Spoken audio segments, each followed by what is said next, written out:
in your seated position, if you're in a chair, just feel free to have your legs hip width apart or whatever is just a really comfortable position for you. Preferably, you would be seated on the floor with something elevating your hips, like a folded blanket or a pillow. We're going to begin breathing deeply in and out. Breathe in, filling up your lungs all the way down. You're going to feel your abdomen expand a little bit as you do this. And breathe out all the way. All that stale air out. Okay, again, breathe in deeply through the nose. All the way down. And breathe out through the mouth. Continue breathing deeply and slowly. Elongate your breaths as you go. Repeating in your mind as you breathe, I am in you. Okay, so speaking to God, I am in you, and you are in me. Okay, Holy Spirit resides within us. I am in you, I am in Christ, and you are in me. Continue filling fully and then breathing out. Continue to rest your hands on your knees, connecting with your breath as we shift into a focus on sacred femininity. The sacred feminine.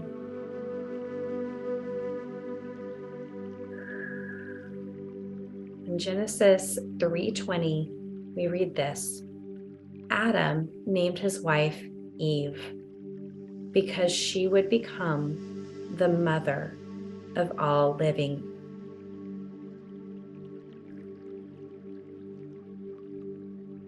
Now, at first, Eve is called woman, which literally means wombed man, because man is the species, okay? Humanity is wrapped up in one word, man, okay? It doesn't mean male or female, okay? It came to mean that because woman simply means wombed man. The name is simple, the meaning is simple, but it's also deep. Because in the gift of a womb, we are invited as women to partner with God. We are set apart. Sacred means set apart. We are set apart for a holy purpose. That's what sacred means. So when we say the sacred feminine, we were set apart for this, to partner with God in co-creating life. To partner with God in co-creating life. Heavenly conception becoming earthly inception. Now go ahead and place your hands on your lower abdomen. Now first notice what your feelings are for your feminine self. What emotions bubble to the surface when you consider your womb, when you consider your ovaries, when you consider your vagina?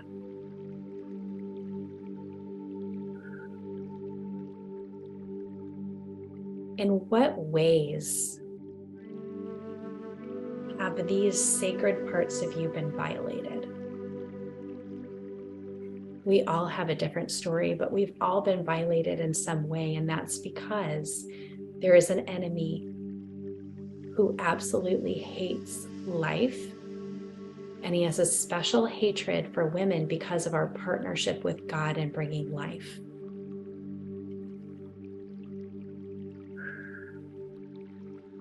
In what ways have you rejected your femininity as a result of this violation? Now, there's no condemnation. Okay, simply noticing in what ways we've agreed with the lies that have been brought to us. Now, we all have different experiences. Some of us have experienced pain through childbirth. Others, pain through barrenness or through multiple miscarriages, child loss. Some of us have experienced abuse as children, some as adults, some by word curses spoken over us, over our feminine selves, over our womanhood. Or even in the church, a misled teaching of God's original design for womanhood. That is a type of abuse. Notice the lies. Make note of them. The lies that have followed you throughout your life. The lies that you have usually unknowingly agreed with about your femininity, about your womanhood. Notice what those lies are. Are those lies related to your body in the sense of it doesn't work right, it doesn't function well, it's broken?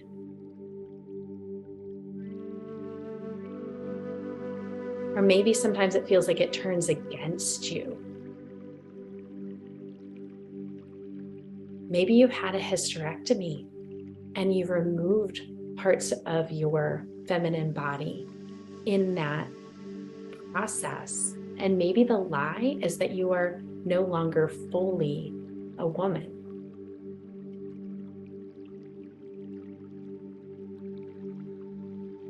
Maybe you've gone through menopause, and that's the same lie that you're hearing or receiving.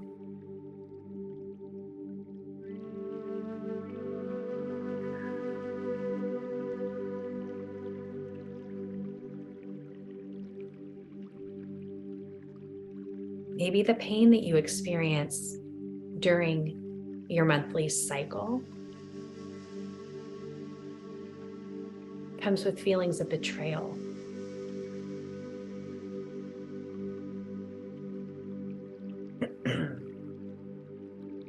Maybe you were violated so badly as a child or as an adult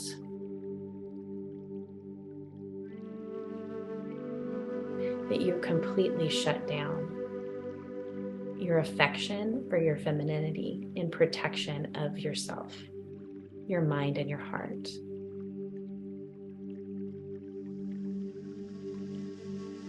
No matter what the pain is, no matter what the lies are,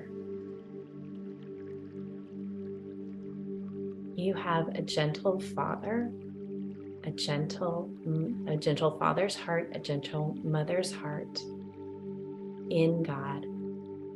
You also have not only a friend, but a husband in Jesus.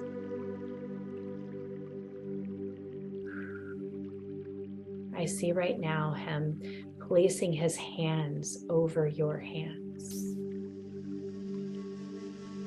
as you hold and turn your affection toward your womb, toward your ovaries, toward your vagina, toward every part of you that is feminine, your breast as well.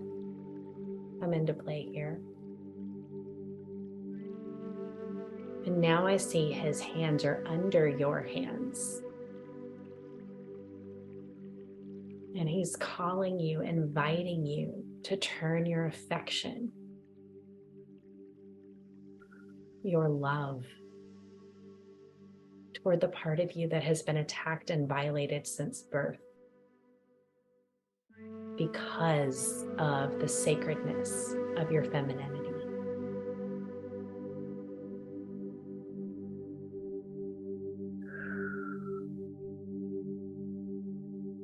As you turn your affection and begin to bless and thank the feminine parts of you, to honor them,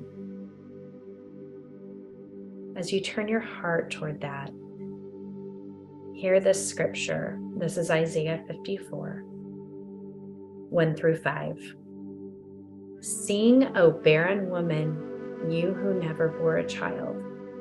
Burst into song, shout for joy, you who were never in labor, because more are the children of the desolate woman than of her who has a husband, says the Lord. Enlarge the place of your tent, stretch your tent curtains wide, do not hold back. Lengthen your cords, strengthen your stakes. For you will spread out to the right and to the left. Your descendants will dispossess nations and settle in their desolate cities. Do not be afraid, you will not suffer shame. Do not fear disgrace, you will not be humiliated. You will forget the shame of your youth and remember no more the reproach of your widowhood. For your Maker is your husband. The Lord Almighty is his name. The Holy One of Israel is your Redeemer. He bought you back. That's what Redeemer means. He bought you back. He is called the God of all the earth.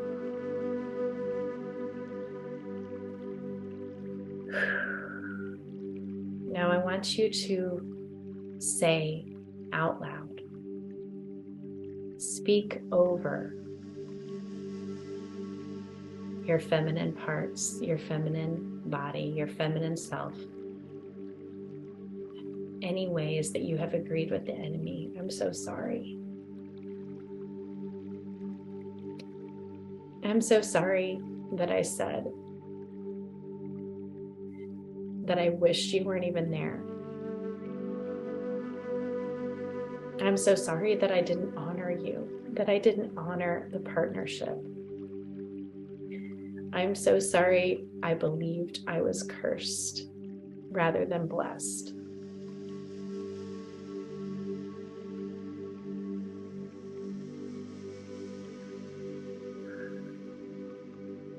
I'm so sorry I rejected you.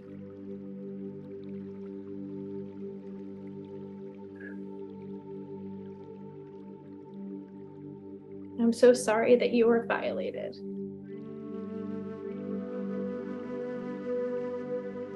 I'm so sorry you were hurt.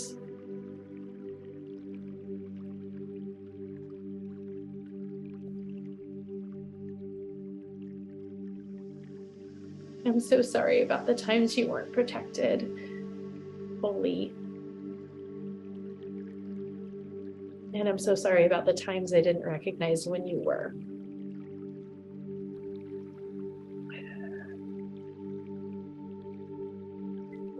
I'm so sorry about the times that I didn't see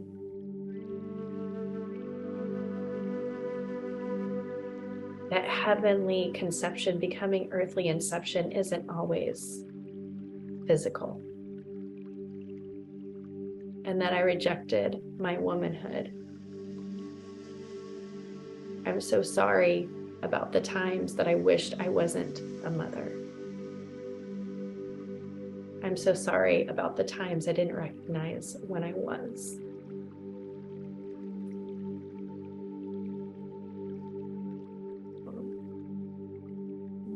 I bless you, I honor you, and I align my femininity with my spirit that is seated in heavenly places, which is whole and well. I align my feminine self with the rest of my body. I speak wholeness and wellness. I receive and release wholeness and wellness as the portal of heaven. I am aligned from the top of my head to the bottom of my feet in every way, in my frame, in my organs, in my muscles, in my tissues, in my skin. I bless every part of me.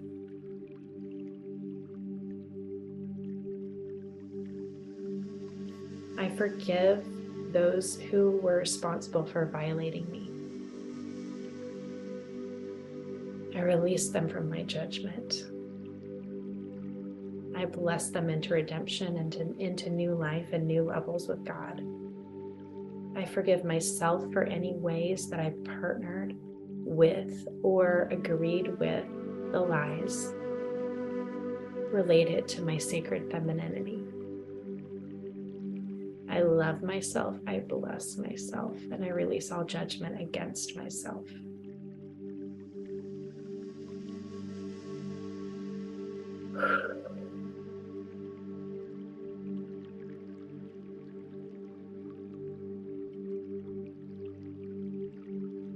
I want you to picture Jesus standing in front of you. He hands you a container. What that container is between you and him. And you're going to take all of those lies, the pain, the suffering,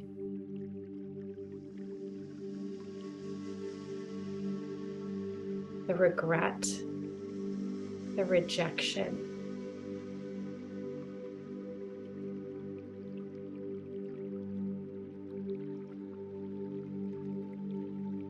the walls, the fragmentation that has kept you from wholeness, the resentment that has followed you, any root of bitterness. Pull it out and place it in the container that he has provided for you. Give it all to him.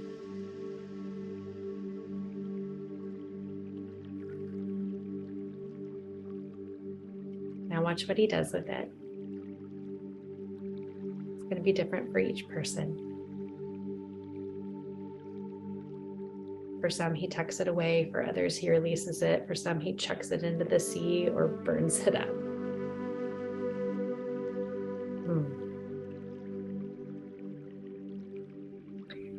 Now, he never takes something from you without giving something in return. So I want you to turn and ask Jesus, I have given you all of this. Now, what do you have for me in return?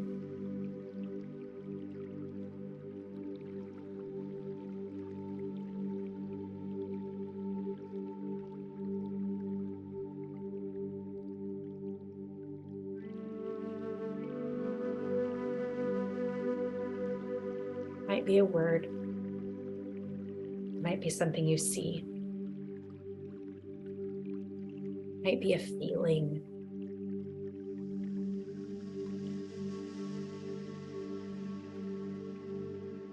or a piece,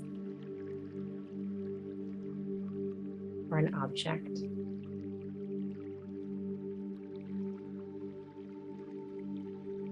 Whatever it is, thank him for it.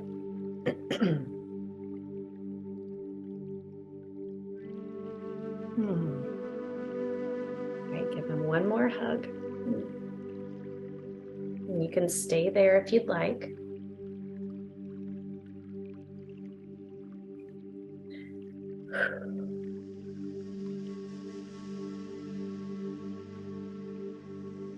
As long as you'd like. And when you're ready, you can get up